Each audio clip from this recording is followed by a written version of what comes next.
கர்த்தருடைய பரிசுத்த நாமம் மகிமைப்படுவதாக. 3/3/2026 செவ்வாய்க்கிழமை, புதிய நாள், புதிய கால வேளைக்காய் கர்த்தர் நன்றியோடு துதிக்கிறேன், ஸ்தோத்திரிக்கிறேன்.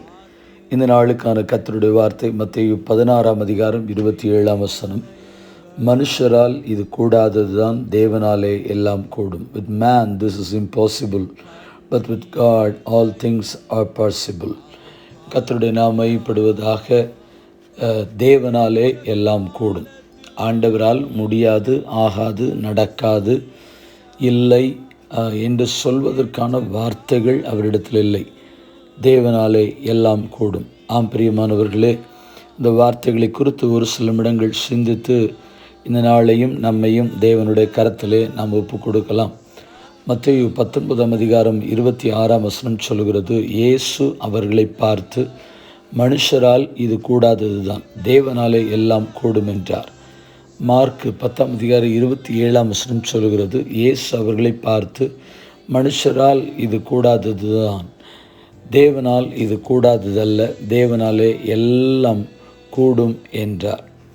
2 நாளாகும் 25:8 சொல்லப்பட்டிருக்கிறது, ஒத்தாசை செய்யவும் விழப்பண்ணவும் தேவனாலே கூடும் என்று சொல்லுகிறார். கர்த்தருக்கு ஸ்தோத்திரம்.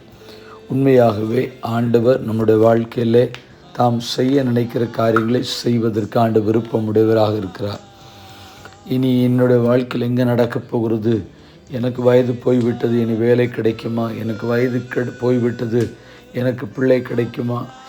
எனக்கு வயது போய்விட்டது, இனிமேலா என்னோட நல்ல வாழ்க்கை துணை அமைய போகிறது? இனியா என்று எந்தெந்த காரியங்களை குறித்து கவலைப்பட்டு கலங்கி அதை குறித்து வேதனைப்பட்டு கொண்டிருக்கிறீர்களோ, கர்த்தர் அவ்விதமான சூழ்நிலைகள் எல்லாம் கிரியை நடப்பித்து சகல காரியங்களிலும் உங்களுக்கு வெற்றியை கொடுப்பதற்கு கர்த்தர் நல்லவராக இருக்கிறார். நன்மைகளை அருளி செய்வதற்கு நல்லவராக இருக்கிறார். நீங்கள் எதெல்லாம் ஆண்டவருடைய சமூகத்தில் சொல்லி இது கிடைத்தால் நன்றாக இருக்கும், இனி ஆண்டவர் இதை என்னுடைய வாழ்க்கையில் எப்பொழுது செய்ய போகிறார், ஆண்டவர் எனக்காக இனி கொடுக்க போகிறார், என்னுடைய வாழ்க்கையில் இது நடக்கப் போகிறது என்று சொல்லி எந்தெந்த காரியங்களை குறித்து நீங்கள் எதிர்மறையான எண்ணத்தோடு கூட இருந்தாலும் கர்த்தருக்கு ஸ்தோத்திரம். ஒருவேளை நான் இவ்விதமாய் சொல்லுகிறேன், உங்களுடைய வாழ்க்கையிலே ஆண்டவர் என்றைக்கு எதை எப்பொழுது கொடுக்க வேண்டும் என்று சித்தம் வைத்திருக்கிறாரோ அதை நிச்சயம் கொடுப்பார், கிடைக்கும், அனுகூலமாய் மாறும், நன்மைகள் வாய்க்க பண்ணுவார்.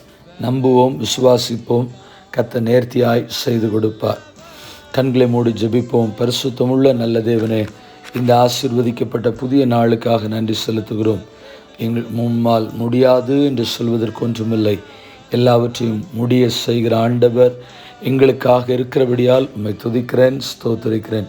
தொடர்ந்து எங்களுடைய வாழ்க்கையில் கூட இருந்து எங்களுடைய வாழ்க்கையை ஆசீர்வாதமாய் நடத்தி செய்து நன்மைகளை பெற்று அனுபவிக்கக்கூடிய காலங்களுக்கு நிறைய வழி நடத்த பிதா, குமாரன், பரிசுத்தாவி நாமத்தினாலே ஜெபத்தை ஏறெடுக்கிறோம்.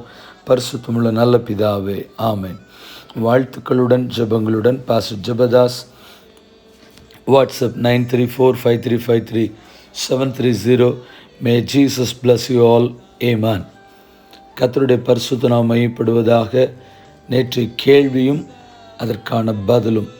அந்த விசுவாசம் அவனை ரட்சிக்குமா? யாரிடத்தில் சொன்னது?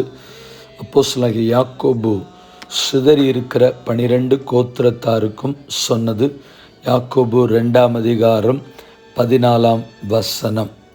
கர்த்தருக்கு ஸ்தோத்திரம். இந்த நாளுக்கான கேள்வி, பொல்லாப்பு செய்ய அவர்கள் 2 கைகளும் நன்றாய் கூடும். யாரிடத்தில் சொன்னது?